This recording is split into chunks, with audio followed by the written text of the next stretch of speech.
šitie floating suiti ienākuši ir, kas viņus izmanto laivās, jo tā ir daudz drošāk. Bet, protams, viņi ir domāti zemlētas makšķerēšanai. Nenormāli labs kostīms, nenormāli silts, aiztur lietu, tas ir fintrails un viņš ir peldošs. Tad pēdējās atlasē aciņas palikušas super vieglas, ideāli staigāt viņām pavasarī rudenī, ziemas nav.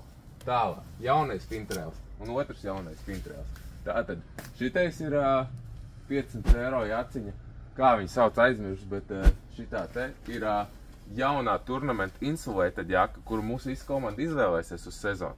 Tāpēc, ka tā ir tā pati jaka, ko mēs lietojām, tikai ar silto iekšiņu.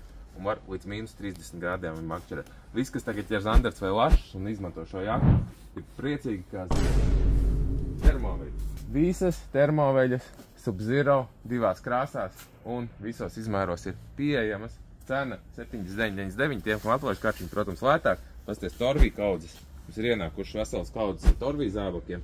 -25, -40, -45 un arī -60 grādu versijās. Veiders ir, kur parāda Veiders. Tagad ir sezonas Veidersiem, arī Veiders ir vesela kaudze. Un parādīšu pēdējo lietu un tad ārējo citā reizē. Trapiņi. Ja ziema tomēr pienāks, tad viņas varēs izmantot, bet es zinu, kas izmanto viņas no laivām. Un zandarts ķer, teiksim, tai pašā Andrejostā jau šitajā te vertikālajā.